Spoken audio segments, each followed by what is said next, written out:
Hello, welcome to White Birch Tarot and Astrology. This is a reading for, well, I'm doing this on July 9th, but it's really for longer than just one day because today, actually yesterday, 2 days ago, the 7th, July 7th, Neptune went retrograde at 4 degrees of Aries. And as I said last time, stays retrograde until December 12th, which is interesting because it went retrograde on 7/7 and goes direct on 12/12. So I guess it knows what it's doing. And it's, as I said, at 4 degrees Aries. So if you have 4 degrees in any of the fire signs, you're going to feel that very strongly, or the cardinal signs, which are Aries, Cancer, Libra, and Capricorn. And in fact, we're all going to feel this because Neptune's an outer planet. And what that does is, it does a lot of things actually.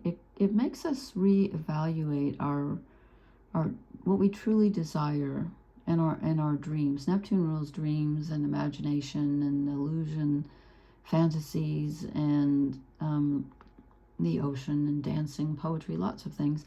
And Aries is where our true desires lie, and where we put our physical energy, what we're attracted to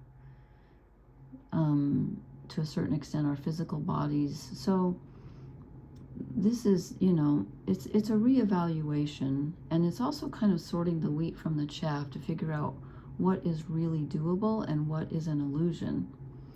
So like, you guys think about something you've been wanting to accomplish or something you desire, and you say, do I have a is there truly potential in that action, or is that a pipe dream, as we used to say? So in a way, it forces us to slow down and act less impulsively, because Aries can be very impulsive energy.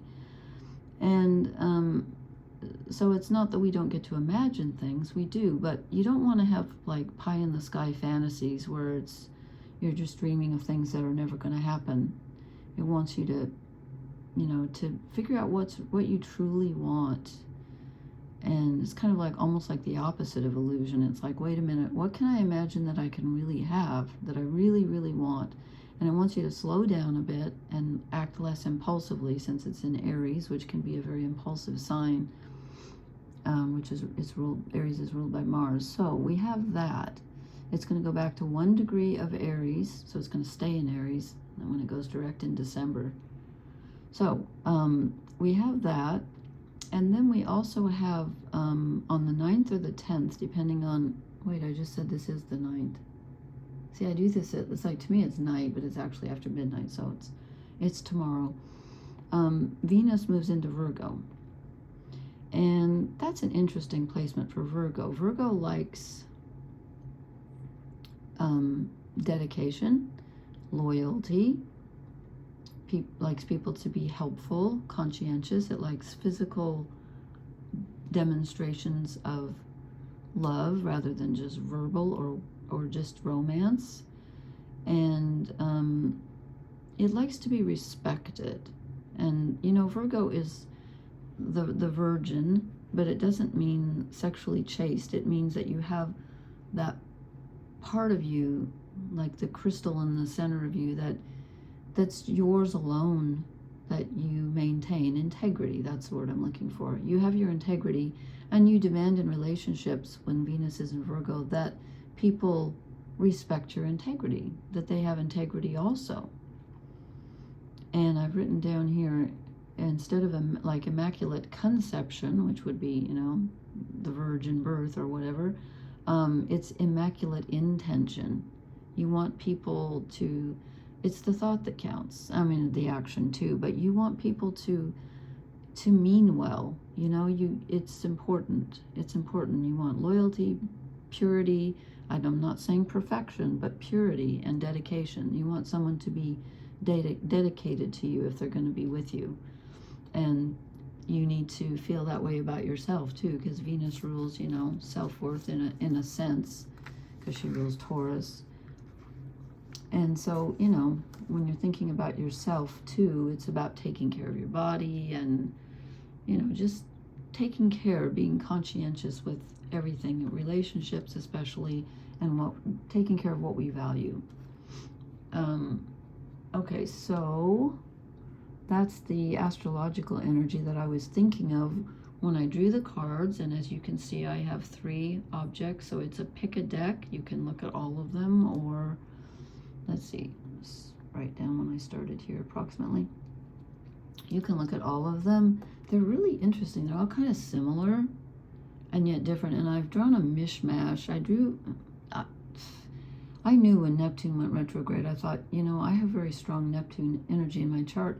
And when Neptune does things, it does things to me. So I thought, you're going to be goofy tonight. So I have cards. I have a shadow card for each deck, and I have a fairy card. So we're going to start with the silver heart, and then number 2 will be the bird. Okay, so silver heart, which I just noticed is getting tarnished. I'll have to figure out how to clean that. It's clearly not pure silver. Or maybe it is. I don't think so. Anyway. Okay, so I have chosen, this deck is The Wild Unknown by Kim Crayons. And I started out, I'm just kind of doing a different layout tonight. Let me put these where you can see them. Okay, and then these are, okay. And then I got a relationship card. I just did some weird stuff. So 2 came out in the middle here. So what I asked was it's kind of like the yang and the yin, like the outer world, your outer surroundings, your life, and then what's going on inside. And then in the center is like, when you bring them together, what's the best you can hope for? And then I have a relationship card, shadow card, fairy card. Okay, so if you chose the silver heart, this is pretty powerful here. So guess what we get? And this is your outer circumstances. And we get death. So something is changing for you. You're closing out an old cycle and starting a new one. Or something is being transformed. And it's such a big deal that it's like your whole outer world. Something is changing. You could be moving, or just maybe a relationship has ended. Something is different. Your world is not the same. It's just not the same. And sometimes that happens when you have an inner change, or just, you can lose a partner, or just whatever, and your whole world changes. But that's how you're feeling right now. It's not the same. You're in the midst of a big transformation. And then I said, okay, so what's the inner, what's going on inside? And I get the 6 of Pentacles. So you're trying to find balance, which makes sense if something has massively changed. You're trying to find a balance between how much do I give, how much do I take, what's fair, and just, you could be trying to adjust. It could be an adjustment to this change in your outer, where you're just, I'm getting like the teeter-totter. Do you use that word? Like the ups and downs, the back and forth, like you're juggling. This isn't exactly a juggling card, but it's about balance, give and take. So you're working on some level with how much to give and how much to take, and wanting things to be kind of fair. And then I asked, okay, so what's the goal? What's the good part that can come out of this? And I got 2 cards together. I got the Hierophant. Okay, and I got the Ace of Pentacles. So I'll start with the Hierophant, which is normally someone outside of you, like a mentor, or a tradition. But I think it can also sometimes be an inner authority that you contact on a spiritual level. And when I see it with the Ace of Pentacles, I'm thinking, okay, this is starting something very, very real on a very physical level. We got Pentacles over here. You're literally trying to balance something and start something that's fair, and you want it to make sense to your inner Hierophant, your inner authority. You want it to follow some kind of a rule. I don't mean an outer rule necessarily, but a spiritual rule, whatever makes sense to you as far as what's right, what's wrong, you know, what you believe to be true. And even if it's something that you've learned outside yourself, like a religion or a faith or whatever, you want your action to come from that, and it's possible now. These came out together, so your actions need to be in harmony with that part of yourself, and that can be that, because I asked what's the best that can come out of this now. So if you allow the transformation and try to find some balance and not, you know, fall apart during this difficult transition, because death is never easy. So I don't mean literal death. It can be you know, just a change, a very strong outer change that leads to this inner sense of inner need for balance. You can actually start something that is supported by your faith and even inspired by it, and maybe even boosted by it. And then I let's see, next I drew a shadow card. I said, you know, what's kind of out of whack here? And I get the Three of Wands. So there's a danger that you're not casting your net widely enough. You're being too conservative, and you're just not seeing the potential here. You're not seeing what you can achieve or how far you can take this, and you need to be.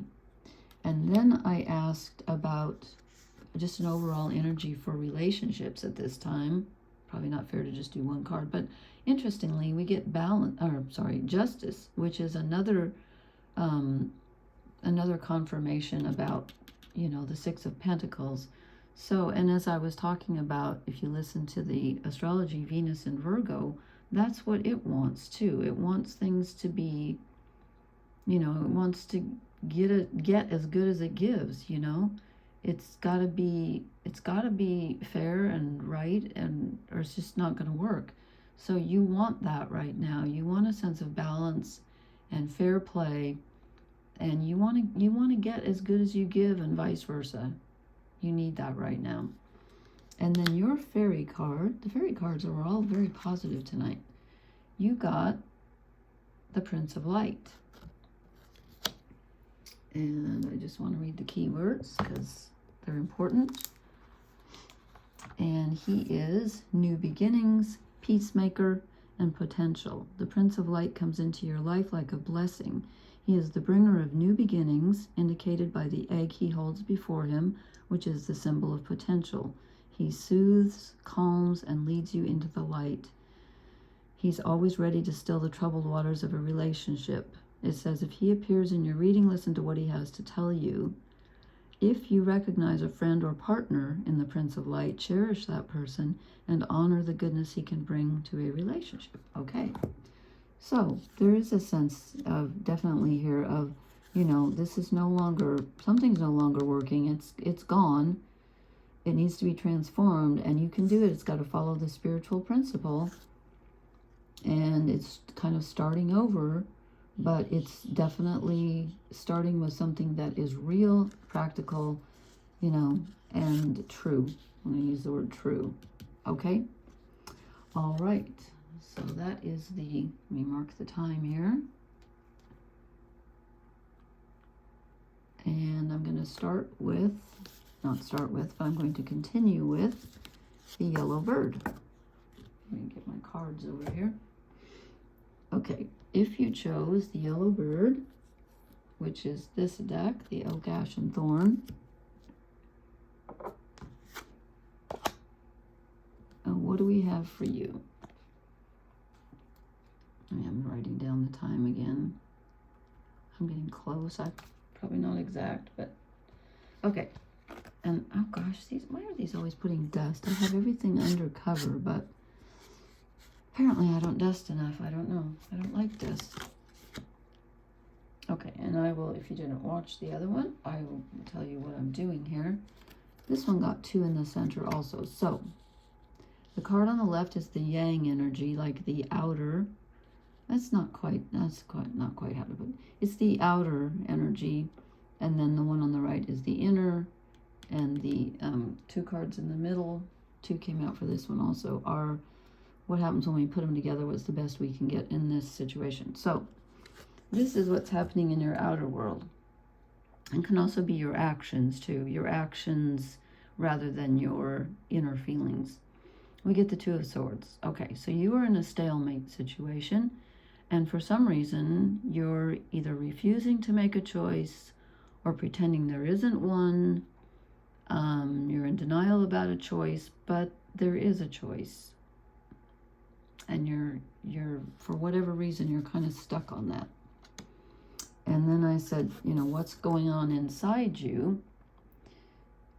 And I get the Eight of Pentacles. Well, you're working hard. You're continuing to work hard at something. It could be a new skill. It could be something you've been, doing for a while. It's usually the apprentice. But you're working on something. You're very steadily, day by day, doing the same thing. Is that really what you should be doing? I don't know. Let's see what the cards in the middle say. What's the best outcome for this, or what's the best to be hoped for? We get the King of Swords along with the Six of Pentacles, who has already shown its face. So the best we can hope for here is, first of all, here we have refusal to look at a situation and refusal to see the choices or to make the choice. Sometimes it's just a refusal to even see that there's a choice to be made. The King of Swords is all about choosing. He's all about, I have clarity. I have clear vision. I see everything. This is the best we can hope for. It comes along with the Six of Pentacles, which is balance.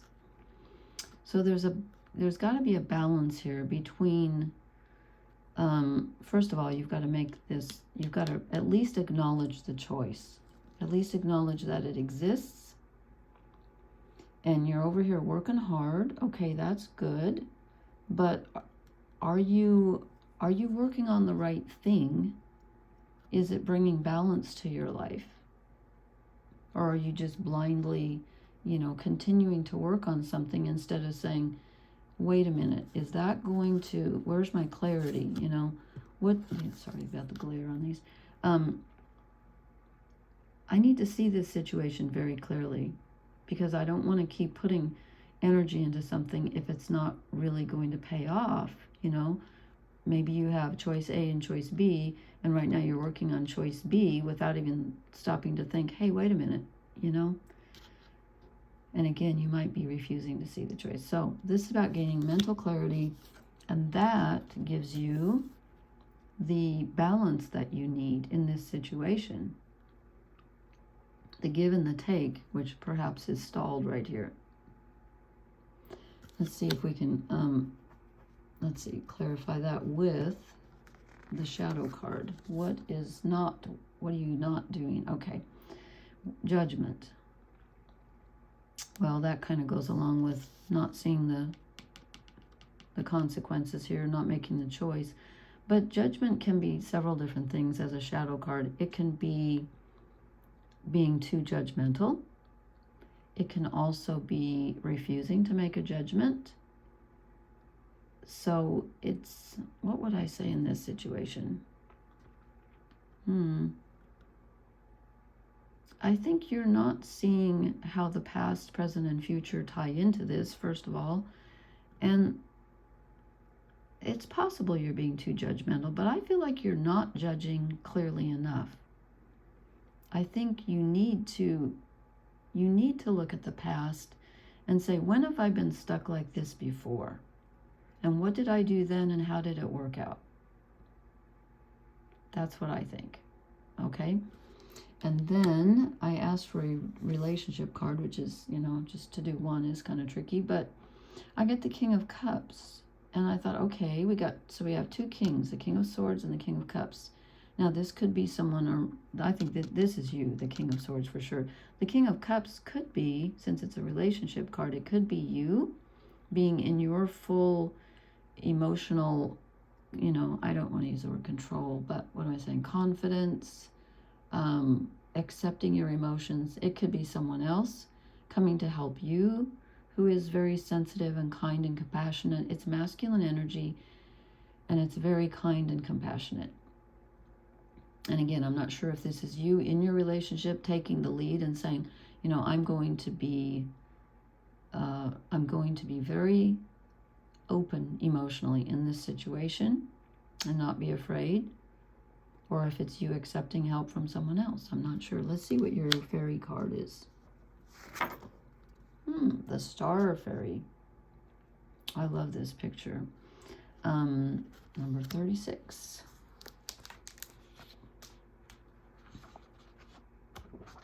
And she is very positive. She is universal connections, cosmic collaboration, and unity. The Star Fairy invites connection to the universe. When you find this being in a reading, it's important to think about how we are connected, not only to everything on Earth, but to the stars and the whole universe as well. Now that's interesting, because if you listened to the astrology, Neptune has just gone retrograde. Neptune is the planet of universal connection. Neptune is the one. It's the level on which we are all joined. And so she's reminding us of that. She's reminding, if you chose this deck, she's reminding you that you are connected to everyone and everything, and everything's connected to you. You're not alone, and you can have some collaboration. And so perhaps this is someone coming in to help you. Interesting. Yeah. So that's what I have for the, I was going to say the bird pile. Oh yeah. My favorite birds are robins, and they're very good at that. I love a robin. They're just so, I don't know, how would I explain a robin? They're not flashy or anything, but I just love their song, and I just love how friendly they are, and they're just, I don't know, I adore robins. And I love most birds anyway. I won't tell you the ones I don't like. There's just a couple. I wouldn't hurt them. Anyway, okay, if you chose the elephant, okay, when I was a kid, I thought they were Nelephants, because people would say, I saw an elephant, and I thought they were saying, I saw an elephant. So this is Nellie the Nelephant, and she was on top of the Llewellyn Tarot, which is the, I just forgot to write down the, well, we'll just, the Llewellyn Tarot by, which is the Welsh mythology. Okay. So I think this one had 2 behind and 2, yes it did, and 2 in the middle. This is a really interesting reading. Actually, I don't know, that goes on the bottom.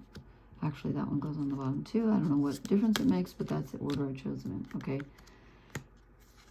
And, okay, this is the relationship card. Get these out of the way. All right. Move these up closer.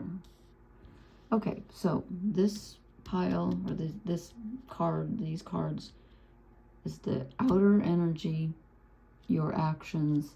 This is the inner feeling, you know, and then this is the best of all possible outcomes. Okay, so what are you doing on in the outer here? Is this right? No, sorry. I feel like I've mixed them up. I did. Sorry about that. Okay. Yeah, these two came out together. Okay. So this is your actions here. Your outer world and also your actions. Did I write down? Yeah, I did. We get the 8 of Cups. Okay. There's something that you're moving away from. And it came out with the Star, which is interesting because this is direction. This is having, you know, the guidance and the direction. And you're walking away. And I think you're kind of, let me look at the next, because I'm not sure if you're walking away from what you're usually guided by, or if you're walking away from the need to even be guided. So let me look at the middle cards. I'm doing these out of order. let me look at this is the inner. Let me do the inner and then I'll tie those together. Your inner feeling is you want to make a decision, you want to expand your horizons, and you have something in mind that you want, and it's a matter of which way do I take this and when do I move. And if you listened to the astrology part, I said that Neptune going retrograde in Aries tells us to slow down and not be impulsive. This woman isn't necessarily being impulsive, but she wants to act. She's definitely considering her options and saying, okay, am I going to go left or right? Which wand? Which way do I go? And again, there's a movement away here from something. So let me look at these cards to see if we can explain why the Eight of Cups is with the star. Okay, we have the Page of Swords, and we have the Universe. Okay, the Universe is a definite end of a cycle and the beginning of a new one. So she's scouting out where she's going to go from here, because, so we have the new here. So this is definitely, there's a definite leaving here, a definite turning your back on something. Could be something sad. And I'm just trying to decide if you're giving up the notion, I think it's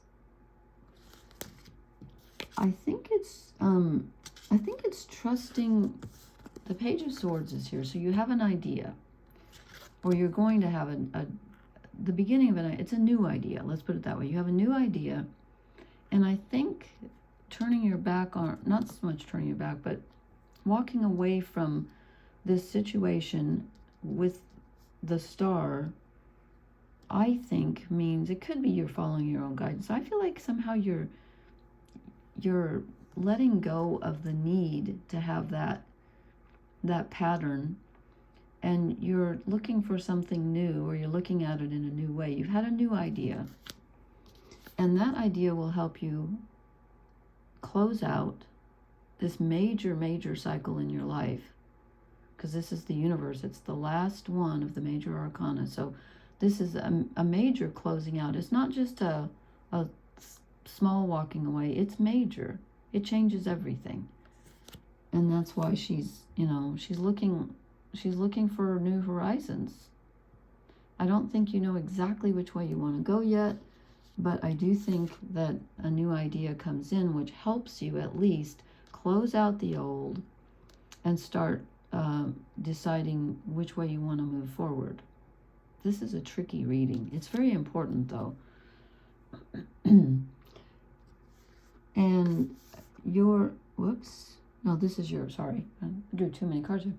Your relationship reading, or card, I should say. I just drew one card for relationships, is the Hierophant. He's coming up a lot tonight. And this is really interesting. So this can be commitment. This can be traditional relationships. It can also be heading for relationships that just feel on a spiritual level to you. They call to you, and they feel like they have the same vibe spiritually as you do. They're not superficial relationships at all. You're not into that right now. And as I was talking about Venus and Virgo, she demands that there be purity and dedication and conscientious action. And that's what he's saying. He's like, okay, look, I'm your higher power. I'm whatever you have faith in. I'm your guiding. It's interesting. This is your guidance, and then here you're walking away from guidance.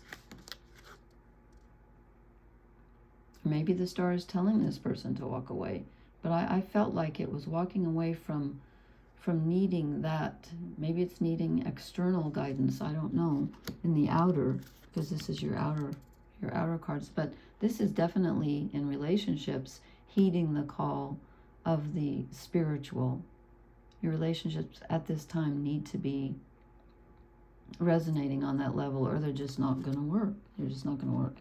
Okay, and then your shadow card is the Hanged Man.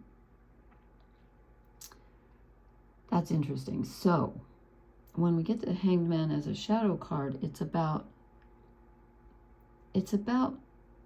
being stuck, but not because you need to surrender, not because you need to, but it's because you're over-sacrificing. You're causing the hanging. You're causing the surrender. You're causing the stagnation here. The key is right there. And there's something right, I don't know what that is. I don't know. But the key is right there, but this person is choosing not to see it.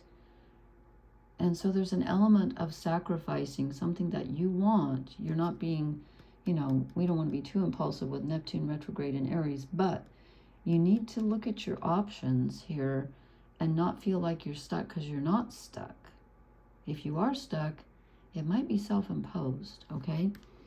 And then your fairy card is, oh yeah, the Pan. Love me a Pan. So he's the one, he's kind of like the Fool in a way. And it says, joyous flight, courage, the big thing. An awfully big adventure, that's how the Pan sees life and death.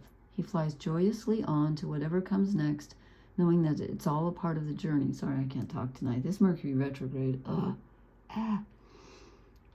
It takes courage to be adventurous. It takes courage to trust that you can deal with whatever comes next. When things seem daunting, when the future looks terribly uncertain, borrow bravery from the Pan.